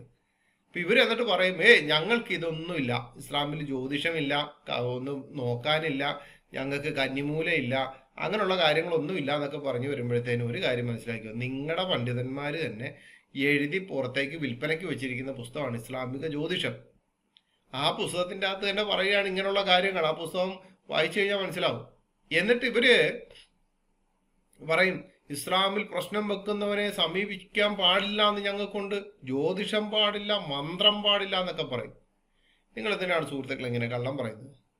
നിങ്ങളുടെ നിങ്ങളുടെ പുസ്തകത്തിൽ, പ്രമാണ പുസ്തകങ്ങൾ എഴുതിയിരിക്കുന്ന എന്താണെന്ന് ഞാൻ വായിക്കാം. അബൂദൈബിന്റെ മകൾ സഫിയ നബിയുടെ ചില ഭാര്യമാരിൽ നിന്നും അവർ നബിയിൽ നിന്നും അവിടുന്ന് പറഞ്ഞു, പ്രശ്നം വെക്കുന്നവനെ സമീപിച്ച് അയാളോട് വല്ലതും ചോദിച്ചവന്റെ 40 ദിവസത്തെ നമസ്കാരം അള്ളാഹു സ്വീകരിക്കില്ല. ഇപ്പൊ ഇസ്ലാമിക ജ്യോതിഷം എന്ന് പറയുന്ന പുസ്തകം എഴുതിയിരിക്കുന്ന അദ്ദേഹത്തിന്റെ 40 ദിവസത്തെ നമസ്കാരം അള്ളാഹു സ്വീകരിക്കില്ല. കാരണം അതിൻ്റെ അകത്ത് ഓരോ പ്രശ്നങ്ങളും ചെന്ന് ചോദിക്കുന്നുണ്ട്. അതിൻ്റെ അകത്ത് എഴുതിയിട്ടുണ്ട്, ഇന്നയാൾ എന്ത് ചെയ്യണം, ഗർഭിണിയാണോ ഇല്ലയെന്നറിയാൻ എന്ത് ചെയ്യണം, മരിക്കുന്ന ദിവസത്തെ പറ്റി, ആദ്യമേ ഭർത്താവ് മരിക്കോ ഭാര്യ മരിക്കോ എന്നുള്ളതിനെ പറ്റി എന്നുള്ളതെല്ലാം ആ പുസ്തകത്തിൽ എഴുതി വെച്ചിട്ടുണ്ട്. ആ പുസ്തകത്തിൽ അങ്ങനെയല്ല എഴുതി വെച്ചിരിക്കുകയാണ്. എന്നിട്ട് ഒരു ഹദീസ് എടുത്തിട്ട് പറയും, പ്രശ്നം വെക്കുന്നവനെ സമീപിച്ചു പോകരുത്, 40 ദിവസത്തെ നമസ്കാരം അല്ലാഹു സ്വീകരിക്കൽ. അപ്പൊ ഇത് സ്വീകരിക്കോ ഇല്ലയോ എന്ന് നിങ്ങൾ തീരുമാനിക്കുക. പാടില്ലെന്ന് പറയുകയും ചെയ്യും, ആവശ്യമെങ്കിൽ സ്വീകരിക്കുകയും ചെയ്യും. അതാണ് മുഹമ്മദിന്റെ ഒരു പരിപാടി, ഈ ഇരട്ടത്താപ്പ് നയം എന്ന് പറയുന്നത്. കാരണം ഒരേ സമയം ഇത് വേണ്ടാന്ന് പറയും, ഒരേ സമയം ഇത് നിഷിദ്ധമാണ്, അല്ലെന്നുണ്ടെങ്കിൽ ഇത് നമുക്ക് ഉപയോഗിക്കാൻ പാടില്ല, ജ്യോതിഷമോ പ്രശ്നം വെക്കലോ സമയം നോക്കലോ ഇതൊന്നുമില്ല എന്ന് പറയുകയും ചെയ്യും. എന്നാൽ ചില മന്ത്രങ്ങൾ എന്ത് ചെയ്യും, ആവശ്യമെങ്കിൽ ഇവരെടുക്കുകയും ചെയ്യും. അതിന് തെളിവുണ്ട്. അബ്ദുല്ലാഹിബിന്റെ അടിമ ഉമറയിൽ നിന്ന് എൻ്റെ യജമാനോടൊപ്പം ഞാൻ ഖൈബറിൽ പങ്കെടുത്തു. അവർ എൻ്റെ കാര്യത്തിൽ നബിയോട് സംസാരിച്ചു. ഞാൻ ഒരടിമയാണെന്നും അവർ പറഞ്ഞു. അപ്പോൾ എന്നെ സംബന്ധിച്ച് നബി നിർദ്ദേശം നൽകി. എന്നെ വാളണിയിച്ചു. ഞാനത് വലിച്ചിഴച്ച് നടക്കേ അപ്പോൾ എന്നെ ചില വീട്ടുപകരണങ്ങൾ വഹിപ്പിക്കാൻ തിരുമേനി ഏൽപ്പിച്ചു. ഭ്രാന്തന്മാർക്ക് ഞാൻ മന്ത്രിച്ചിരുന്ന ചില മന്ത്രങ്ങൾ ഞാൻ തിരുമേനിയെ കാണിച്ചു. അതിൽ ചിലത് ഉപേക്ഷിക്കാനും ചിലത് എടുക്കാനുമായിരുന്നു അവിടുത്തെ കൽപ്പന. അപ്പോൾ ഒരേ സമയം തന്നെ ഇരട്ടത്താപ്പ് നയം കാണിക്കുന്ന ഇവരെ നമ്മൾ ശ്രദ്ധിക്കണം. മുഹമ്മദും അള്ളാഹുവും മുസ്ലിങ്ങൾക്ക് കാണിച്ചു കൊടുത്ത മാതൃകകൾ ഇവരും കാണിക്കും. ഇനി ഇവരുടെ ഉള്ളിൽ ഇപ്പൊ നിങ്ങൾക്ക് മനസ്സിലായല്ലോ എന്തൊക്കെയാണ് ഇണക്കാനെടുക്കേണ്ടത് അല്ലെങ്കിൽ മന്ത്രങ്ങൾ എടുക്കേണ്ടത്, ഇസ്ലാമിക ജ്യോതിഷം എന്ന് വേണ്ട എല്ലാ കാലാപരിപാടികളും ഉണ്ട്. ഇനി അതുകൂടാതെ രണ്ടുപേരെ ഇണക്കാൻ വേണ്ടി എന്തൊക്കെ ചെയ്യണം എന്നുള്ളതും ഇവരുടെ ഇസ്ലാമിക ഗ്രന്ഥങ്ങളിൽ എഴുതി വെച്ചിട്ടുണ്ട്. രണ്ടുപേരെ ഇണക്കാൻ എന്ത് ചെയ്യണം എന്നൊക്കെ. KVM പന്താവൂർ എഴുതിയ ഖുറാൻ ചികിത്സ എന്ന് പറയുന്ന ഒരു പുസ്തകമുണ്ട്. ആ പുസ്തകത്തിൽ നമ്മൾ അതിന്റെ 319ാമത്തെ പേജ് നോക്കുകയാണെങ്കിൽ ഒരു കളം എന്ന് പറഞ്ഞിട്ട് എഴുതിയിട്ടുണ്ട്. ഒരു കളം, അത് ഇങ്ങനെയാണ്: 330 ഫാത്തികൾ ഉൾക്കൊണ്ട ഒരു കളം താഴെ ചേർക്കുന്നു. ഇത് എഴുതിച്ചു വന്നാൽ എല്ലാത്തരം ആപത്തുകളിൽ നിന്നും പരീക്ഷണങ്ങളിൽ നിന്നും സുരക്ഷിതനാകും. ജനങ്ങൾക്ക് അയാൾ പ്രിയങ്കരനാകും, ബഹുമാന്യനായി തീരും. ഇത് എഴുതി മായിച്ച് ആ ജലം 7 ദിവസം തുടർച്ചയായി രോഗിക്ക് കുടിപ്പിച്ചാൽ സുഖപ്പെടും. ഇതൊരു അമൂല്യ നിധിയാണ്. ഇതാണ് ആ കളം. നിങ്ങൾ ഈ കാണുന്നതാണ് കളം. കണ്ടല്ലോ, ഇതാണ് ആ കളം. ഇനി ആ പുസ്തകത്തിൽ തന്നെ 319 പേജിൽ പിണങ്ങിയവരെ ഇണക്കാൻ വേണ്ടി ഒരു സംഭവമുണ്ട്. ഒരു റിപ്പോർട്ടിൽ പറയുന്നു, ശൈഖ് അഹ്മാനു റാസി പറഞ്ഞു, 2 പേർ തമ്മിൽ യോജിച്ചുണ്ടാക്കിയവന് രക്തസാക്ഷിയുടെ കൂലിയുണ്ടെന്നാണല്ലോ നബി അറിയത്. അതിന്റെ അടിസ്ഥാനത്തിൽ വല്ലവനും 2 ആളെ ഇണക്കാൻ ഉദ്ദേശിച്ചാൽ കുങ്കുമവും പനിനീരും കസ്തൂരിയും താഴെ കാണുന്നത് പോലെ എഴുതുക. എഴുതുമ്പോൾ അകിലും സാമ്പ്രാണിയും പോയിക്കുക. എഴുതുമ്പോൾ ശുദ്ധി ഉണ്ടായിരിക്കണം. ഉപാധികളെല്ലാം പാലിച്ചുകൊണ്ട് തന്നെ എഴുതണം. ഇത് ഫാത്തിഹയും മറ്റു ചില പ്രത്യേക ഇസ്മുകളും ദുവാക്കളും ഉൾക്കൊള്ളുന്ന ഒരു അമൂല്യ നിധിയാകുന്നു. ഇതാണ് അവർ പറയുന്ന എഴുത്ത്. എന്നിട്ട് പറയാണ്, ഇത് എഴുതി കഴിഞ്ഞാൽ ഒരു സൂചി കടലാസിൽ നടുവിൽ തറച്ച് അതിന്റെ തുളയിൽ ഒരു നൂല് കെട്ടി കാറ്റുള്ള സ്ഥലത്ത് കെട്ടിത്തൂക്കുക. ഉദ്ദേശിച്ച വ്യക്തി ഏത് ഭാഗത്താണോ വസിക്കുന്നത് ആ വശത്ത് നിന്ന് കാറ്റ് വരുന്ന സ്ഥലത്തേക്കാണ് തൂക്കേണ്ടത്. ഉദ്ദേശം സാധിക്കും. സാധിക്കുന്നതുവരെ ഇത് ചെയ്തവൻ ഫാത്തിഹ ഓതിക്കൊണ്ടിരിക്കണം. അത്ഭുതം കാണാം. അപ്പോ നൂല് കെട്ടി കാറ്റുള്ള സ്ഥലത്തേക്ക് കെട്ടിത്തൂക്കുക. ഉദ്ദേശിച്ച വ്യക്തി ഏത് ഭാഗത്താണോ വസിക്കുന്നത് ആ വശത്ത് നിന്ന് കാറ്റ് വരുന്ന സ്ഥലത്തേക്കാണ് തൂക്കേണ്ടത്. അപ്പൊ ഈ കാറ്റ് ഇതിൻ്റെ അകത്ത് എഴുതിയിരിക്കുന്ന സാധനയും കുങ്കുമവും എല്ലാം വെച്ച് എഴുതിയിരിക്കുന്ന കുങ്കുമവും പനിനീരും കസ്തൂരി ഒക്കെ കൊണ്ട് താഴെ കാണുന്ന എഴുതുക. അപ്പൊ കുങ്കുമം കൊണ്ട് എഴുതണം, പനിനീര് കസ്തൂരി ഇതെല്ലാം കൊണ്ട് താഴെ കാണുന്ന എഴുതി അകിലും സാമ്പ്രാണിയും പുകച്ച് ഈ ആരെയാണോ ഉദ്ദേശിച്ചത് അദ്ദേഹം എവിടെയാണോ താമസിക്കുന്നത് അവിടുന്ന് കാറ്റ് വരുന്നതിന്റെ എതിർവശത്തായിട്ട് ഇടുക. ഇട്ട് കഴിഞ്ഞാൽ എന്ത് ചെയ്യും? അങ്ങ് അത്ഭുതം ഉണ്ടാവും. ഇനി മറ്റൊന്ന് 2 പേരെ കൂട്ടിയിണക്കാൻ നീ ഉദ്ദേശിച്ചാൽ 2 ആളുടെ വസ്ത്രത്തിൽ നിന്ന് ഓരോ നൂലെടുത്ത് 2ഉം തമ്മിൽ പിരിക്കുക. അപ്പോൾ താഴെ ചേർത്ത ദുആ ചൊല്ലുക. ഓരോ തവണ ചൊല്ലുമ്പോഴും നൂലിൽ ഒരു കെട്ടിടുക. അങ്ങനെ 8 വട്ടം ചൊല്ലുക. എന്നിട്ടത് അവരിൽ ഒരാൾക്ക് കെട്ടാൻ കൊടുക്കുക. ഇണങ്ങും ദുആ ഇതാണ്. അപ്പോൾ മനസ്സിലായല്ലോ, 2 പേരെ കൂട്ടിയിണക്കാൻ വേണ്ടി 2 ആളുടെ വസ്ത്രത്തിൽ നിന്ന് ഓരോ നൂലെടുത്ത് 2ഉം തമ്മിൽ പിരിച്ച് അതിൽ ദുആയൊക്കെ എഴുതി എന്നിട്ട് ഈ ഒരാൾക്ക് കെട്ടാൻ കൊടുക്കുക. ഇത് മറ്റവൻ അറിയാതെയല്ലേ ഇത് കെട്ടാൻ കൊടുക്കുന്നത്. ഇത് കെട്ടിക്കോന്നും പറഞ്ഞു. അതോ നീ എന്നോട് ഇണങ്ങാൻ വേണ്ടി ഞാൻ മന്ത്രം ചൊല്ലിയിട്ടുള്ളൂ നമ്മൾ കൊണ്ടുപോയി ആരേലും കൊടുക്കുവോ?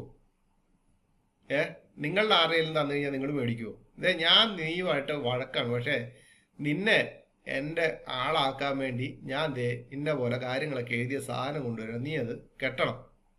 പറ്റുമോ? ഞാൻ കെട്ടൂല, നിങ്ങൾ കെട്ടുമോ? അപ്പൊ ഇതിനെന്താ പറയുന്നത്? ഇതിന് മന്ത്രം എന്നാണ് പറയുന്നത്, അതോ ആഭിചാരം? എന്തോ സംഭവം എന്തുവാണിത്? ബ്ലാക്ക് മാജിക്കും. ഇനി വേറെ വരണം. ഹൃദയങ്ങൾ ഇണങ്ങാനും ചതികളിൽ നിന്ന് സുരക്ഷിതത്വം നേടാനും അസിയാബിനു ലാ ഇലാഹ ഇല്ലല്ലാഹു എന്ന ആയത്ത് മുതൽ ആ സൂറത്തിന്റെ അവസാനം വരെ ഓതുക. സഫലമാകും. വെള്ളിയാഴ്ച രാവിക്ക് പാതിരാക്കി 30 വട്ടം ഓതുക. ഓരോ തവണ ഓതുമ്പോഴും താഴെ ചേർത്തിരിക്കുന്ന ദുആ ഒരു വട്ടം ചൊല്ലുക. എങ്കിൽ ഉദ്ദേശിച്ച വ്യക്തിയുടെ മനസ്സ് അയാളിൽ ആകൃഷ്ടമാകും. എന്റെ പൊന്നു സുഹൃത്തുക്കളെ, ഉസ്താദെ, ഇതൊക്കെ കയ്യിലിരിക്കുമ്പോ ഈ ആനയുടെ വല്ല ആയത്ത് വായിക്കേണ്ട കാര്യമുണ്ടോ? ഇത്രയും കാര്യങ്ങളൊക്കെ കയ്യിലിരിക്കുമ്പോ ഇതെല്ലാം കൂടെ എഴുതിയിട്ട് ഒരു ഇതാക്കിയിട്ട് ആള് വരുന്ന സ്ഥലത്തേക്ക് കെട്ടിത്തൂക്കിയിട്ട് ഇത് എന്ത് പരിപാടിയാണ് ഇത്? നിങ്ങൾക്ക് എന്നെ കേട്ടവർക്ക് മനസ്സിലായില്ല. ഇവരുടെയിലൊക്കെ ഉള്ള പരിപാടി ഇതാണ്, ഇസ്ലാമിക ജ്യോതിഷം. ഇതിനൊക്കെ സത്യം പറഞ്ഞു കഴിഞ്ഞാൽ എന്താണ്? നിങ്ങൾ തന്നെ പറ, ഇതിനെന്താണ് പറയുന്നത്? വല്ല ആഭിചാരോ ബ്ലാക്ക് മാജിക്കോ കൂടോത്രോ എന്തോ സംഭവം? എന്തോ ഇത് നിങ്ങളുടെ പുസ്തകത്തിൽ എഴുതിയിരിക്കുന്നില്ല. KVM പന്താവൂർ എന്ന് പറയുന്ന ആള് നിങ്ങളുടെയൊക്കെ ഇഷ്ട ആളാണല്ലോ. ഞങ്ങളുടെ ക്രിസ്ത്യാനികളുടെ കൂട്ടത്തിൽപ്പെട്ടവരെ, സത്യക്രിസ്ത്യാനികളുടെ കൂട്ടത്തിൽപ്പെട്ടവരാരും അല്ലല്ലോ.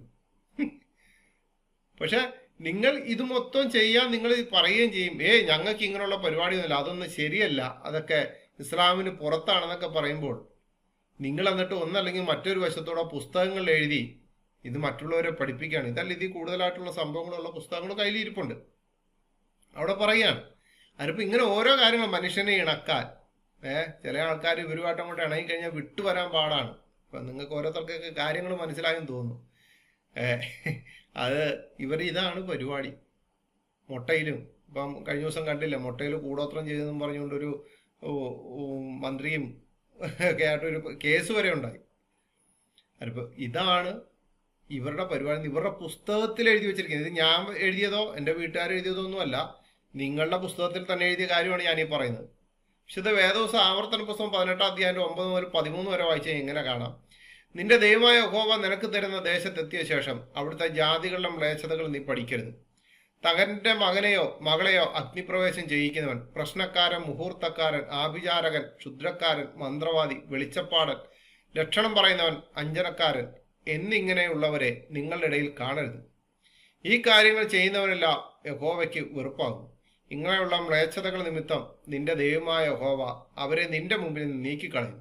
നിന്റെ ദൈവമായ യഹോവയുടെ മുമ്പാകെ നീ നിഷ്കളങ്കനായിരിക്കണം. കേട്ടോ, ഇതൊന്നും അന്വേഷിച്ച് പോകണ്ടാന്ന്. ദൈവമക്കൾക്ക് ജീവനുള്ള ദൈവം അനുഗ്രഹമായിട്ട് എന്താണോ അത് ചെയ്യാനുള്ള ദൈവം നിന്നോട് തന്നെ സംസാരിക്കുമെന്നേ. ഈ 100 പേരുടെ അടുത്ത് പോകേണ്ട കാര്യം എന്തുവാ? അവിടെ പോകുന്നു, ഇവിടെ പോകുന്നു, അവരുടെ അടുത്ത് പോയി കഴിഞ്ഞാൽ അതറിയാം, ഇവരുടെ അടുത്ത് പോയി കഴിഞ്ഞാൽ അതറിയാം. വേണ്ടെന്നേ. എൻ്റെ ദൈവം, നമ്മുടെ ദൈവം, സത്യദൈവം, ജീവനുള്ള ദൈവം, നിനക്ക് തക്ക സമയത്ത് ആലോചന പറഞ്ഞു തരുന്ന ദൈവമാണെന്നേ. നിന്നോട് സംസാരിക്കുന്ന ദൈവ മക്കളോട് സംസാരിക്കുന്ന ഒരു സ്വർഗീയ പിതാവിനെയാണ് നമുക്ക് ലഭിച്ചിരിക്കുന്നത്. മനസ്സിലായോ? അബ്ബാ പിതാവേ എന്ന് വിളിക്കുന്ന പുത്രത്വത്തിന്റെ ആത്മാവിനെ ലഭിച്ചിരിക്കുന്ന നമുക്ക് നമ്മുടെ അപ്പൻ നമ്മളോട് സംസാരിക്കുമെന്നേ. നിങ്ങൾ വിഷയം ഒന്ന് പറഞ്ഞു നോക്കൂ. മനസ്സിലായോ? പക്ഷെ എന്നാല് ഇപ്പോൾ നമ്മൾ ഈ കണ്ടതെല്ലാം ജഡത്തിന്റെ പ്രവൃത്തികളാണ്. ജഡത്തിന്റെ പ്രവൃത്തികളാണ്. രണ്ട് മനുഷ്യരെ ഒരുമിപ്പിക്കാൻ വേണ്ടി നൂലെല്ലാം കൂടെ കെട്ടിയിട്ട് അത് അവിടെ കൊണ്ടിടുക. അത് ജഡത്തിന്റെ പ്രവൃത്തികളാണ്. അതിനെ ഗലാത്യ ലേഖനം പൗലോസ് അപ്പോസ്തലൻ പറയുന്നുണ്ട് 19:21. ജഡത്തിന്റെ പ്രവൃത്തികളോ ദുർനടപ്പ്, അശുദ്ധി, ദുഷ്കാമം, വിഗ്രഹാരാധന, ആഭിചാരം, പക, പിണക്കം, ജാരശങ്ക, ക്രോധം, ശാഠ്യം, ദ്വന്ദ്വപക്ഷം, ഭിന്നത, അസൂയ, മദ്യപാനം, വെറുക്കുത്ത് മുതലായവ എന്ന് വെളിവാകുന്നു. ഈ വക പ്രവർത്തിക്കുന്നവർ ദൈവരാജ്യം അവകാശമാക്കുകയില്ല എന്ന് ഞാൻ മുമ്പേ പറഞ്ഞതുപോലെ ഇപ്പോഴും നിങ്ങളോട് മുൻകൂട്ടി പറയും. എൻ്റെ സുഹൃത്തെ, 2 പേരെ തമ്മിൽ ഇണക്കണമെന്നുണ്ടെങ്കിൽ അവൻ്റെ തുണിയുടെ നൂല് കട്ട് ചെയ്തുകൊണ്ട് പോയിട്ട് അതിൻ്റെ അത് ഈ പരിപാടിയെല്ലാം ചെയ്ത് അവിടെ കൊണ്ടുപോയി ഇട്ട് അവൻ്റെ കയ്യിൽ കെട്ടാൻ കൊടുത്ത്, അല്ലെങ്കിൽ പുള്ളി താമസിക്കുന്ന വീണ്ടും അവിടെ കാറ്റ് വരാൻ വേണ്ടി കാത്തിരിക്കുന്നതിനേക്കാൾ നല്ല നേരെ പോയി കൈ കൊടുത്തിട്ട് സംസാരിക്കണമെന്നേ. മനസ്സിലായോ സഹോദര? എനിക്ക് നിങ്ങളോട് ചെറിയൊരു ബുദ്ധിമുട്ടുണ്ട്. എനിക്ക് നിങ്ങളുടെ ഇന്ന വാക്കുകളിൽ നിന്ന് ഒരു പ്രശ്നം ഉണ്ടാകട്ടെ, എനിക്കൊരു പിണക്കം ഉണ്ടായിട്ടുണ്ട്, നമുക്കത് പറഞ്ഞു തീർക്കാൻ വേണ്ടി ഒന്ന് ചേർത്ത് സംസാരിച്ചാൽ, പിരിയാൻ നേരം ഒന്ന് കൈ കൊടുത്ത് അല്ലെങ്കിൽ ഒന്ന് കൈ കൊടുത്ത് സംസാരിച്ച് ഒന്ന് കെട്ടിപ്പിടിക്കുകയൊക്കെ ചെയ്തു കഴിഞ്ഞാൽ ആ പ്രശ്നം അവിടെ തീരത്തില്ല. എന്തിനാന്ന് ഈ പാതിരാത്രിക്കൊക്കെ എഴുന്നേറ്റിരുന്നുകൊണ്ട് ഈ എഴുതി കുത്ത് പരിപാടിയൊക്കെ നടത്തേണ്ട കാര്യം? ഈ മാന്ത്രിക പരിപാടി ഒന്നും ചെയ്യേണ്ട കാര്യമില്ലാന്ന്. ഇത് അങ്ങനെ അങ്ങ് സംസാരിച്ചാൽ മതി. ഒരാളുടെ മുഖത്തോട്ട് നോക്കി അങ്ങ് സംസാരിച്ചാൽ മതി. അതുകൊണ്ട് ഈ ആനയൊക്കെ ചൊല്ലി ഇങ്ങനെ പോകുന്നതിനേക്കാളും നല്ലത് ശത്രുത അവന് ശത്രുത ഉണ്ടെന്ന് നിങ്ങൾക്ക് തോന്നിയാൽ നിങ്ങൾ അങ്ങോട്ട് ചെല്ലണമെന്നേ. തന്നെ പോലെ തൻ്റെ അയൽക്കാരനെ സ്നേഹിക്കാൻ വേണ്ടി കർത്താവ് ഞങ്ങളോട് പറഞ്ഞിരിക്കുന്നത്. ഞങ്ങൾ അതുപോലെ അങ്ങോട്ട് ചെല്ലും. ഒരു ബുദ്ധിമുട്ടുണ്ടെന്ന് തോന്നിക്കഴിഞ്ഞാൽ ചെന്ന് സംസാരിക്കും. അതല്ലേ വേണ്ടത്. പക്ഷെ നിങ്ങൾക്കത് പറ്റത്തില്ല. ഞങ്ങൾക്ക് നിങ്ങളോട് സംസാരിക്കാൻ ഏത് ജാതിയിൽപ്പെട്ടവരോട് ചെന്നിട്ട് ഞങ്ങൾക്ക് കൈകൊടുത്ത് സംസാരിക്കാം. നിങ്ങൾക്ക് പറ്റത്തില്ല. കാരണം എന്താ അറിയോ? നിങ്ങൾക്ക് അള്ളാഹുവിൽ വിശ്വസിക്കാത്തവരെ മുഴുവനും നിങ്ങൾക്ക് സ്നേഹിക്കാൻ പറ്റത്തില്ല. അള്ളാഹു അതിന് പ്രമാണം തന്നിട്ടില്ല. അല്ലെന്നുണ്ടെങ്കിൽ നിങ്ങൾ ബഹുദൈവ വിശ്വാസികളെ സ്നേഹിക്കണം എന്നുള്ളൊരു ഖുറാനായത്ത് തന്നു. നമുക്കൊന്ന് പരിശോധിക്കാം. വിശുദ്ധ വേദപുസ്തകത്തില് ആത്മാവിന്റെ ഫലങ്ങളെ പറ്റി പറയുന്നുണ്ട്. ജഡത്തിന്റെ പ്രവൃത്തി, ആത്മാവിന്റെ ഫലങ്ങളും പറയുന്നുണ്ട്. ആത്മാവിന്റെ ഫലമോ സ്നേഹം, സന്തോഷം, സമാധാനം, ദീർഘക്ഷമ, ദയ, പരോപകാരം, വിശ്വസ്തത, സൗമ്യത, ഇന്ദ്രിയജയം. ഈ വകയ്ക്ക് വിരോധമായ ഒരു ന്യായപ്രമാണവുമില്ല. ക്രിസ്തുവിനുള്ളവർ ജഡത്തെ അതിന്റെ രാഗമോഹങ്ങളോടുകൂടെ ക്രൂശിച്ചിരിക്കുന്നു. മനസ്സിലായോ? ആത്മാവിന്റെ ഫലത്തിൽ അള്ളാഹുവിന് ആത്മാവുണ്ടോ എന്ന് മുഹമ്മദിനോട് ചോദിച്ചപ്പോൾ അത് അള്ളാഹുവിന്റെ കയ്യിലിരിക്കുന്ന കാര്യമെന്ന് പറഞ്ഞ് രക്ഷപ്പെട്ടു. എന്നാൽ ദൈവത്തിന്റെ പരിശുദ്ധാത്മാവിന്റെ ആത്മാവിന്റെ ഫലം എന്ന് പറയുന്നത് സ്നേഹം, സന്തോഷം, സമാധാനം, ഇതൊക്കെ കാത്ത് പാലിച്ചു പോകുന്ന ഒരു മനുഷ്യന് വീടിന്റെ അടുത്തുള്ളവൻ ശത്രുവാകത്തില്ല, സ്ഥാപനത്തിന്റെ അടുത്തുള്ളവൻ ശത്രുവാകത്തില്ല. അവനെന്നും മിത്രമായിരിക്കും. തമ്മിൽ ഒരുമിച്ച് ഇന്ന് പോകാനുള്ള ഒരു ചിന്ത അവർക്കുണ്ടാവും. പക്ഷേ നിങ്ങൾക്ക് അങ്ങനെ എന്തോ നിങ്ങളുടെ ഉള്ളിൽ ചേരാൻ പറ്റുന്നില്ല. അതുകൊണ്ടാണല്ലോ ഉസ്താദ് ഇങ്ങനെ പരസ്യമായിട്ട് വന്നിട്ട് പറഞ്ഞത്. വീടിനടുത്ത് ഉള്ള ശത്രുക്കൾ, കടയ്ക്കടുത്തുള്ള, സ്ഥാപനത്തിനടുത്തുള്ള ശത്രുക്കൾ. ആരാണ് ഉസ്താദ് ശത്രു? ഒരു മുസ്ലിം മറ്റൊരു മുസ്ലിമിന്റെ ശത്രുവല്ല. പിന്നെ ആരാണ് ഉസ്താദ് ഉദ്ദേശിച്ച ശത്രു? ആരാണ്? ആന അധ്യായം ചൊല്ലിക്കഴിഞ്ഞാൽ അള്ളാഹു മനസ്സിണക്കുന്നത്. എങ്ങനെയാണ് ബഹുദൈവ വിശ്വാസിയുടെ മനസ്സും അള്ളാഹുവിന്റെ അടിമകളുടെ മനസ്സോടെ ഒരുമിപ്പിക്കുന്നത്? അള്ളാഹു അതിന് കൂട്ടിവെക്കുമെന്ന് തോന്നുന്നുണ്ടോ? ഇനി അപ്പോസ്തല പ്രവൃത്തിയില് ദൈവത്തിന്റെ ഒരു പ്രവൃത്തിയുണ്ട്. ദൈവപ്രവൃത്തി ഫുള്ളായിട്ട് നമുക്ക് വായിക്കാൻ പറ്റും. അപ്പോസ്തല പ്രവൃത്തിയും മറ്റുള്ളതെല്ലാം. ഇവിടെ അപ്പോസ്തല പ്രവൃത്തി 19 അധ്യായത്തിന്റെ 18-20 വാക്യങ്ങൾ വായിച്ചു കഴിഞ്ഞാൽ കാണാം. വിശ്വസിച്ചവരിൽ അനേകരും വന്ന് തങ്ങളുടെ പ്രവൃത്തികളെ ഏറ്റുപറഞ്ഞ് അറിയിച്ചു. ക്ഷുദ്രപ്രയോഗം ചെയ്തിരുന്ന പലരും തങ്ങളുടെ പുസ്തകങ്ങളെ കൊണ്ടുവന്ന് എല്ലാവരും കാണുകയെ ചുട്ടുകളഞ്ഞു. അവയുടെ വില കണക്കുകൂട്ടിയാറെ 50,000 വെള്ളിക്കാശ് എന്ന് കണ്ടു. ഇങ്ങനെ കർത്താവിന്റെ വചനം ശക്തിയോടെ പരന്നു പ്രബലപ്പെട്ടു. എന്നെ കേട്ടവരെ, ഇതുപോലെ ശുദ്ധപ്രയോഗമൊക്കെ ചെയ്തുകൊണ്ടിരുന്ന ആൾക്കാർ പണ്ട് അപ്പോസ്തലന്മാരുടെ കാലത്ത് അവിടെ ഉണ്ടായിരുന്നു. അവിടെ വലിയ വലിയ കാര്യങ്ങൾ ചെയ്തുകൊണ്ടിരിക്കുകയായിരുന്നു. ഭയങ്കര പരിപാടി. പക്ഷേ ദൈവവചനം വ്യാപരിച്ചപ്പോൾ, ദൈവവചനത്തിന്റെ ശക്തി വ്യാപരിച്ചപ്പോൾ, യേശുക്രിസ്തു എന്ന നാമം ആ ദേശങ്ങളിൽ അപ്പോസ്തലന്മാർ പറഞ്ഞ് പലരിലേക്കും ചെന്നപ്പോൾ അവർ ചെയ്തിരുന്ന ഒരു പ്രയോഗങ്ങളും പിന്നെ ഫലിക്കാതായി. അവർ കാശ് കൊടുത്ത് മേടിച്ചു വെച്ചിരുന്ന പുസ്തകങ്ങളിൽ പോലും അവർക്ക് വിശ്വാസമില്ലാതായി. അവരെന്ത് ചെയ്തു? എല്ലാവരും കാണുകയെ കൊണ്ടുവന്നിട്ട് ചുട്ടുകളഞ്ഞു. കാരണം എന്താണെന്ന് അറിയാവോ? ഏത് പ്രയോഗത്തിനും മുകളിൽ നിന്ന ഏത് പ്രയോഗം ചെയ്താലും അതിനെ നശിപ്പിച്ചു കളഞ്ഞുകൊണ്ട് നിനക്ക് ജയം തരുന്ന ഒരു ദൈവമുണ്ട്. ആ കർത്താവിന്റെ നാമമാണ് കർത്താവായ യേശു ക്രിസ്തു. മനസ്സിലായോ? ആ യേശുവിൽ വിശ്വസിക്കുന്ന മനുഷ്യർ, ആ യേശുവിൽ വിശ്വസിക്കുന്നവരായിട്ടുള്ളവർ മറ്റുള്ളവരെ ദ്രോഹിക്കാനോ ഉപദ്രവിക്കാനോ ക്ഷുദ്രപ്രയോഗത്തിനോ ഒന്നും പോകത്തില്ല. അവർക്കതിൻ്റെ ആവശ്യമില്ല. അവർ ജീവനുള്ള ദൈവത്തിനോട് ഒരു നാൾ കണക്ക് കൊടുക്കേണ്ടി വരും. അവർ കണക്ക് നോക്കാനോ ദിക്ക് നോക്കാനോ ദിശ നോക്കാനോ കവടി നിരത്താനോ സമയം നോക്കാനോ കാര്യങ്ങൾക്കൊന്നും പോകത്തില്ല. അവൻ ജീവനുള്ള ദൈവത്തോട് പ്രാർത്ഥിച്ചിട്ട് എന്ത് കാര്യത്തിനാണ് അങ്ങ് ഇറങ്ങുക എന്നുള്ളത് മാത്രമാണ്. ഒരു ഭവനം നിർമ്മിക്കണോ? ഇറങ്ങി പ്രാർത്ഥിക്കുക എന്നുള്ളതാണ്. അല്ലാതെ അവിടെ പോയിട്ട് ഉടനെ ക്ഷുദ്രപ്രയോഗം മറ്റുള്ള പരിപാടികളൊന്നുമില്ല. അത് ചെയ്തിട്ട് കാര്യമില്ല. കാരണം ഏത് പ്രയോഗത്തെയും തകർത്ത് തീയിൽ കളയാൻ കഴിവുള്ള ജീവനുള്ള ദൈവമാണ് കർത്താവായ യേശു ക്രിസ്തു. ആ യേശു എന്ന നാമം, മനസ്സിലായോ? അതിനൊരു പ്രത്യേക പവറാണ്. യേശു എന്ന നാമം എന്ന് പറയുന്ന ഒരു പ്രത്യേക പവറാണ്. യേശു ക്രിസ്തു എന്ന നാമം ഒരു അനുഗ്രഹിക്കപ്പെട്ട നാമമാണ്. എന്നെ കേട്ട എല്ലാവരും, എന്നെ കേൾക്കുന്ന എല്ലാവരും, നിങ്ങൾ ക്രിസ്തു യേശുവിനോട് പ്രാർത്ഥിച്ചു. നിങ്ങളുടെ മേലുള്ള സകല പ്രശ്നങ്ങളും മാറും. പ്രശ്നം മാറുക മാത്രമല്ല, കർത്താവിൻ്റെ വചനം നിങ്ങളുടെ ഉള്ളിൽ ശക്തിയോടെ വ്യാപരിക്കുക തന്നെ. ദൈവത്തിൻ്റെ വചനം ശക്തിയോടെ വ്യാപരിക്കും. ഒരു ശക്തി കെട്ടുപോയ ഒരു വചനമൊന്നുമല്ല വിശുദ്ധ വേദോസത്തിലുള്ളത്. ശക്തിയോടെ കൂടെ വ്യാപരിക്കുന്ന, എത്ര തളർന്നു പോയതിനെയും ശക്തിയോടെ വ്യാപരിക്കുന്ന ഒരു വചനമാണ് വിശുദ്ധ വേദോസത്തിലുള്ളത്. അത് നിങ്ങൾ മനസ്സിലാക്കുക. ഇനി വേറൊരു കാര്യം, ഞങ്ങളോട് കർത്താവായ യേശു ക്രിസ്തു തൻ്റെ ശിഷ്യന്മാരുടെ പുസ്തകം വിശുദ്ധ വേദോസ്തം എഴുതിയപ്പോൾ പരിശുദ്ധാത്മാവിനാൽ ഞങ്ങൾക്ക് തന്ന ഒരു താക്കീതുണ്ട്. എന്താ അറിയോ? 1 പത്രോസ് 3-ാം അധ്യായം 8-9 വാക്യം. തീർച്ചയ്ക്ക് എല്ലാവരും ഐക്യമത്യവും സഹതാപവും സഹോദരപ്രീതിയും മനസ്സലിവും വിനയബുദ്ധിയുള്ളവരുമായിരിക്കും. ദോഷത്തിന് ദോഷവും ശകാരത്തിന് ശകാരവും പകരം ചെയ്യാതെ നിങ്ങൾ അനുഗ്രഹം അനുഭവിക്കേണ്ടതിന് വിളിക്കപ്പെട്ടതുകൊണ്ട് അനുഗ്രഹിക്കുന്നവരായിരിക്കും. ഇത് ഞങ്ങൾക്ക് തന്നിരിക്കുന്ന ഒരു താക്കീതാണ്. കർത്താവായ യേശുക്രിസ്തുവിൽ വിശ്വസിച്ച് മുമ്പോട്ട് പോകുന്നവർക്കെല്ലാം ദോഷവും ശകാരവും എല്ലാം ഏൽക്കേണ്ടി വരും. സഹോദരപ്രീതി ഒന്നും ഇല്ലാതെ ഞങ്ങളെ മാറ്റി നിർത്തും. കാരണം എന്താ? ഞങ്ങൾക്ക് സ്വർഗം പ്രദാനം ചെയ്തിരിക്കുന്ന ഞങ്ങളുടെ ക്രിസ്തുവിനെ ഞങ്ങൾ അനുഭവിച്ചറിഞ്ഞതിൻ്റെ പേരിൽ ശകാരം കിട്ടും, എല്ലാം കിട്ടും. ശകാരത്തിന് പകരം ശകാരം അങ്ങോട്ട് കൊടുക്കാതെ, ദോഷത്തിന് ദോഷം തിരിച്ച് ചെയ്യാതെ എന്ത് ചെയ്യണം? അവരെ അനുഗ്രഹിക്കണം. അവരെ അനുഗ്രഹിച്ചങ്ങ് പ്രാർത്ഥിക്കണം. അതുകൊണ്ടുള്ള ഗുണം എന്താ അറിയാം? അവർ നശിച്ചു പോല, അവർ മേൽക്ക് മേൽ അനുഗ്രഹം പ്രാപിക്കും. 10 നാൾ കഴിഞ്ഞാണല്ലോ അവർ ചിന്തിക്കും ഈ അനുഗ്രഹത്തിന് കാരണം എവിടാണ്. അവരുടെ ഉള്ളിലേക്ക് അങ്ങനെ ഒത്തിരി പേരെ കാണാം. ഞങ്ങൾ ഈ സത്യവിശ്വാസികൾക്കെതിരായിട്ട് ഞങ്ങൾ ഒരുപാട് സംസാരിച്ചിട്ടുണ്ട്. ബൈബിള് കീറിക്കളഞ്ഞിട്ടുണ്ട്, ബൈബിള് കത്തിച്ചിട്ടുണ്ടെന്നൊക്കെ പറഞ്ഞു നടന്നവര് ഇപ്പോൾ ആ ബൈബിൾ ഉയർത്തിപ്പിടിച്ചുകൊണ്ട് ആകാശത്തിന് കീഴിൽ മനുഷ്യർക്കിടയിൽ രക്ഷിക്കപ്പെടുവാൻ ഏകനാമം കർത്താവായ യേശുക്രിസ്തു എന്ന് വിളിച്ചു പറയാൻ അവർക്ക് ധൈര്യം കിട്ടിയത്, ഒരനുഭവം കിട്ടിയത് അവരങ്ങനെ അനുഗ്രഹിക്കപ്പെടുവാണല്ലോ. കാരണം ഇവർ ഉപദ്രവിച്ച അനേകരുണ്ട്. അവർ ഉപദ്രവിച്ചപ്പോൾ ദോഷത്തിനും ഒരു ദോഷവും ശകാരത്തിനും ശകരവും ചെയ്യാതെ എന്ത് ചെയ്തു? അവർ അനുഗ്രഹിച്ചു പ്രാർത്ഥിച്ചവരെ. ആ അനുഗ്രഹം അനുഭവിക്കേണ്ടതിന് വിളിക്കപ്പെട്ടവരാണവർ. അവർക്ക് വേണ്ടി പ്രാർത്ഥിച്ചു. അല്ല നിങ്ങൾ ഈ പറയുന്ന ഉറുക്കും നൂലും കെട്ടി പരിപാടിയൊന്നും ഞങ്ങൾക്കില്ല. മനസ്സിലായോ? അതുകൊണ്ട് ഞങ്ങൾ നിങ്ങളോട് പറയുകയാണ്, കർത്താവിൻ്റെ വചനം ശക്തിയോടെ നിങ്ങളുടെ ഉള്ളിൽ വ്യാപരിക്കും. ഇന്ന് ഞങ്ങൾ നിങ്ങൾക്ക് ബുദ്ധി ഉപദേശിക്കുകയാണ്. ഇന്ന് നിങ്ങളോട് ആർക്കെങ്കിലും ശത്രുതയോ നിങ്ങൾക്ക് തോന്നിയിട്ടുണ്ടെങ്കിൽ അവരോട് സംസാരിക്കുക. ആ സംസാരത്തിൽ കർത്താവായ യേശുക്രിസ്തുവിനോട് പറയുക, എനിക്ക് ഇന്നയാളിനോട് ശത്രുതയുണ്ടായിരുന്നു, ഇന്നയാളിനോട് ദേഷ്യം ഉണ്ടായിരുന്നു, പക്ഷെ അത് മാറ്റുവാൻ ദൈവത്തിന് സാധിച്ചല്ലോ. ആ ഒരു സന്തോഷത്തോടെ ആയിരിക്കണം നിങ്ങളുടെ ജീവിതം.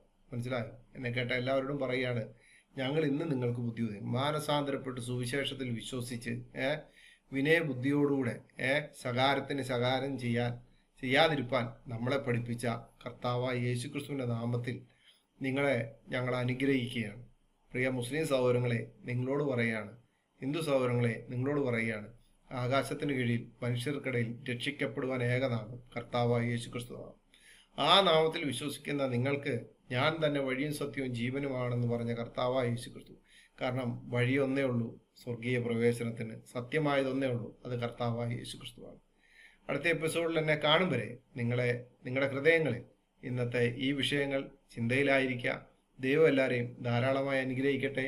നിങ്ങൾ ഈ ഞുടുക്കു വിദ്യകളും പരിപാടികളും ഒക്കെ ആയിട്ട് നടക്കാതെ സത്യവേദപുസ്തകം എടുത്ത് ഹൃദയപൂർവ്വം വായിച്ച് ആ വിശുദ്ധ വേദപുസ്തകത്തിൽ പറഞ്ഞിരിക്കുന്ന ജീവന്റെ കൂട്ടവകാശികളായി തീരുവാൻ പറഞ്ഞിരിക്കുന്ന ആ വചനങ്ങളെ ഏറ്റ് നിങ്ങൾ ജീവിക്കുക.